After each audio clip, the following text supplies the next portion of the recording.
नमस्कार। हमारी सरकार ने 3 कृषि बिल पास किए हैं। पूरे देश में, यहाँ तक कि पूरी दुनिया में इसको लेकर चर्चा हो रही है और हमारे यहाँ तो आंदोलन पर आंदोलन हो रहे हैं। इन 3 बिलों को बारीकी से हमारी आम जनता समझ सके, उसके बारे में आप जरा विस्तार पूर्वक बताएं। साहब, इसमें आंदोलन जो हो रहा है किसानों कर रहे हैं, उसमें एक तो संदेह बहुत बड़ा है कि ये व्यवसायीकरण हो रहा है हमारा फार्मिंग का, ये बहुत बड़ा चीज़ है। और जो 3 बिल को आप देखेंगे वही चीज़ झलक के आ रहा है किसानों के नज़र में। इसलिए डर रहे हैं कि हम लोग छोटे छोटे किसान हैं, इसका जो इंडस्ट्रियलाइज कर दिया जाए, इसको कमर्शियलाइज कर दिया, इसको व्यवसायीकरण हो जाए तो हम लोग नहीं टिक पाएंगे। तो ये है उनका दिमाग में, इसीलिए आंदोलन हो रहा है।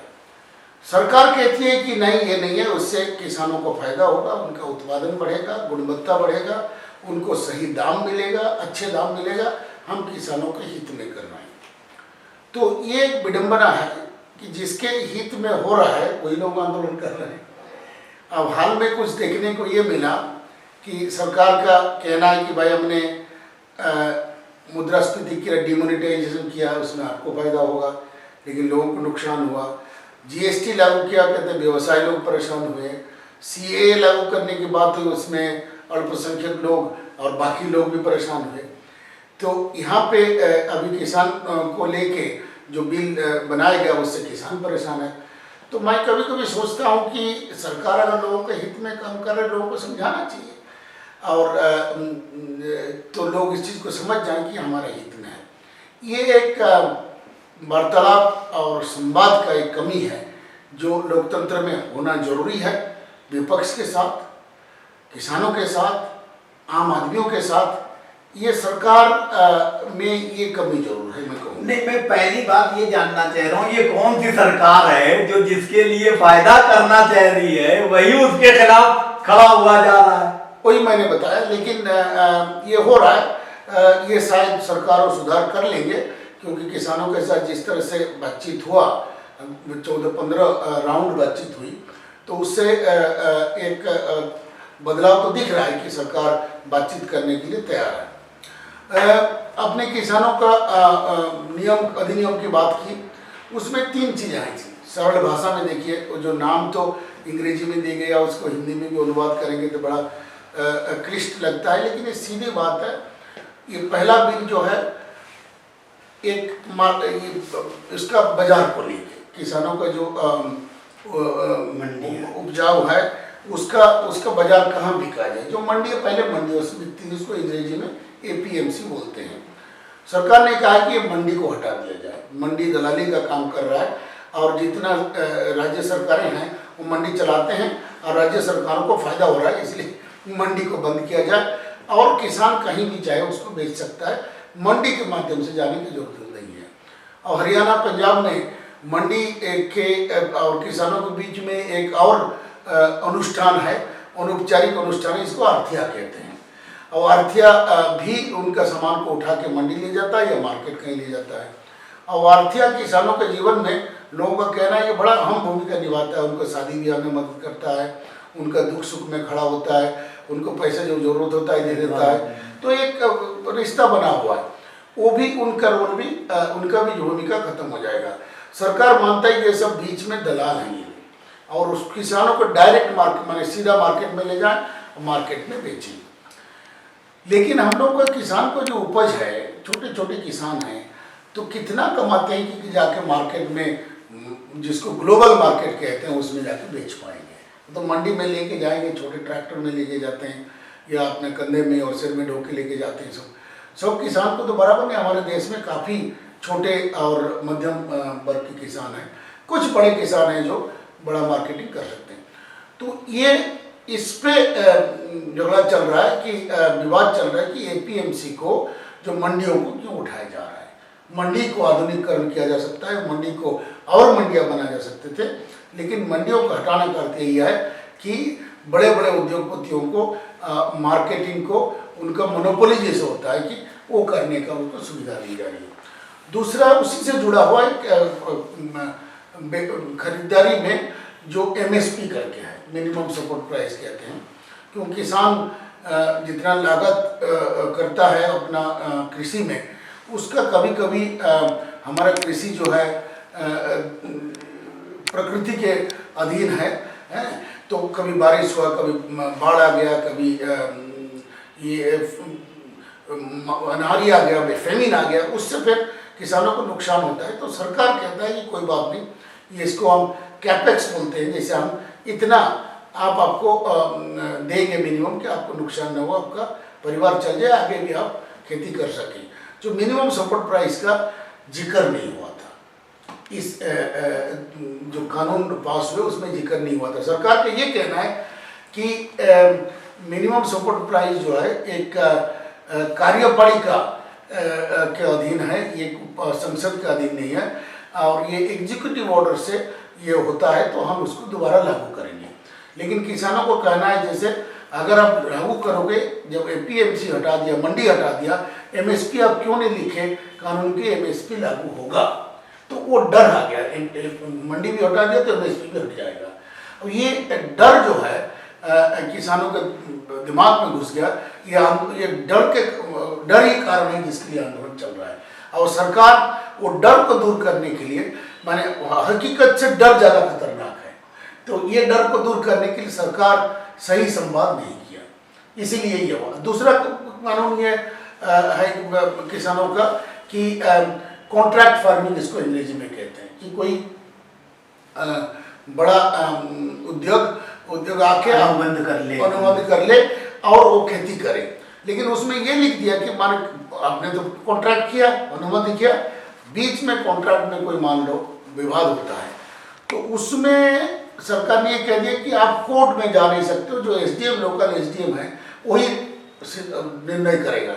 और लोकल SDM तो शासक दल का होगा, रूलिंग पार्टी का ही होगा, और बिजनेस जब वहाँ जा रहा है तो रूलिंग पार्टी का समर्थन और रूलिंग पार्टी का सपोर्ट से जा रहा है। इसलिए किसान का कहना है हम कोर्ट में नहीं जा सकते, हम बड़े उद्योगपतियों से कैसे लड़ेंगे। और ये एक तरह से अनइक्वल लड़ाई है, उसी को लेकर भी किसान परेशान है। तीसरा जो कानून में है ये जमाखोरी को लेके, इसको होर्डिंग बोलते हैं। जमाखोरी का हमारे ये में व्यवस्था है कि जमाखोरी आप उसको होर्डिंग कर सकते हैं, केवल एक स्पेशल इमरजेंसी में कर सकते हैं। कोई आपदा आ गया हो, कोई लड़ाई हो गया हो, कोई नेशनल जातीय देश भर में कोई आपदा है, तब आप इसको होर्डिंग करके ठीक समय पे सही लोगों को आप इसको पहुंचा सकते हैं। लेकिन इसको कानूनन कहिए होर्डिंग आप कभी भी कर सकते हो, अनलिमिटेड असीमित। उसमें क्या होगा, आपने होर्डिंग कर दिया, मार्केट से सारा प्याज को आपने होर्डिंग कर दिया जैसे हो रहा है, तो प्याज का मिलेगा नहीं। अब मिलेगा नहीं, सप्लाई कम हो गया तो रेट बढ़ गया, और रेट बढ़ गया तो मनमानी जिसने होर्डिंग किया अपना रेट में बिकेगा, यही डर है। तो ये करना गलत होगा, क्योंकि आपने देखा होगा पूरा महामारी में सारे उद्योग पिट गए, सारे परेशान हुए अर्थव्यवस्था में। लेकिन मैं दिल्ली में गांव में रहता हूं, बाकी लोगों का भी यह अनुभव है, क्योंकि हमारा जो कृषि व्यवसायीकरण नहीं हुआ था, अब बड़े उद्योगों को बाहर था, इसलिए किसान अपना काम करते गए और हमको सब्जी और अनाज मिलते गया, इसकी कमी नहीं हुई, ना उसका दर में स्फीति हुई। आंदोलनरत किसान ये चाहते हैं कि तीनों कानून रद्द हो और एक नया कानून बने जिसमें उनके हितों को भी साधे सरकार। तो इन कानूनों को रद्द करने में सरकार को क्या समस्या है? सरकार का जो सोचना है कि ये कानून किसानों का हित के लिए है, और कुछ स्वार्थी राजनीतिक नेता और किसान नेता उसको आंदोलन को आगे बढ़ा रहे हैं और किसानों को गुमराह कर रहे हैं। तो सरकार तो का पूर्ण विश्वास है, पूरा मानता है कि ये कानून सही है, इसमें किसानों को फायदा होगा, और इसलिए ये कानून नहीं हटेगा। परंतु कानून में अदल बदल हो सकता है, थोड़ा बहुत एडजस्टमेंट हो सकता है, लेकिन पूरा कानून रद्द नहीं होगा, ये सरकार का मानना है। लेकिन किसान भी डटे हुए हैं, उनका कहना है कि जब तक ये रद्द नहीं होगा, जब तक कानून बातिल नहीं होगा, हम लोग नहीं हटेंगे। तो इस तरह से एक टकराव का स्थिति बनी हुई है। दिल्ली में किसान आंदोलन के दौरान 26 जनवरी को जो ट्रैक्टर रैली निकली और उसको किस तरीके से जो है दिल्ली पुलिस ने टैकल किया, हैंडल किया, और जो घटना हुई, और दीप संधू नाम के किसान नेता ने जाके लाल किले पे जो है एक झंडा भी फहराया अपने मजहब का और किसान नेताओं के बीच का, तो उस दीप संधू को बाद में पता चला कि भारतीय जनता पार्टी का ही समर्थक है। तो क्या ये माना जाए कि सरकार खुद जो है किसान आंदोलन को कमजोर करना चाहती है?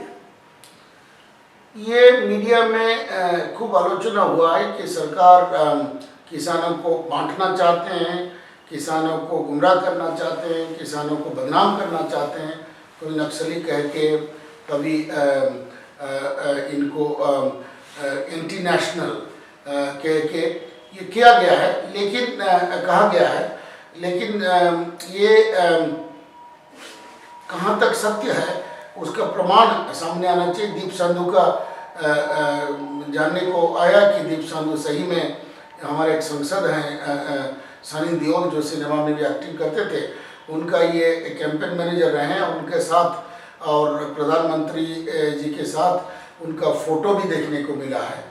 तो उससे तो एक संदेह होता है कि शायद एक आंदोलन को बदनाम किया जाए, उसके बाद जो है उनके ऊपर सख्ती किया जा सकता है करके हो सकता है। लेकिन सरकार दीप संधू को अरेस्ट भी किया है। मुझे आज मैं खबर भी देख रहा थी, आज शायद वो अरेस्ट हुआ है और हिरासत में लिया है दीप संधू को। और बाकी लोग भी थे, एक हिस्ट्री सीटर था, एक क्रिमिनल बैकग्राउंड का आदमी था, उसको भी अरेस्ट किया। सॉरी, तो मेरा कहना है कि घटना अगर घट जाता, जो हुआ लाल किला में, वो तो नहीं होना चाहिए था और हमें हर तरह का सतर्कता बरतना चाहिए था और उसको नहीं होने देना था।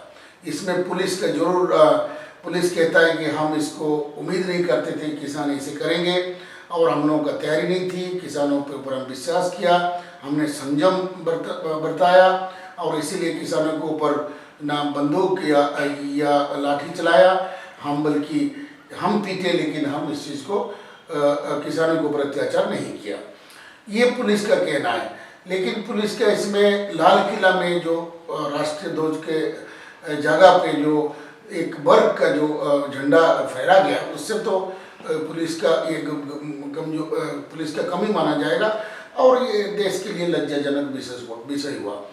लेकिन उससे हट के हम देखें तो उसका प्रतिक्रिया सरकार और बाकी लोग कैसे कर रहे हैं। कोई घटना घट जाता है, कभी अपने हाथ में कुछ चीज़ होता है, कुछ नहीं होता है, लेकिन उसका प्रतिक्रिया क्या हो रहा है वो देखना है।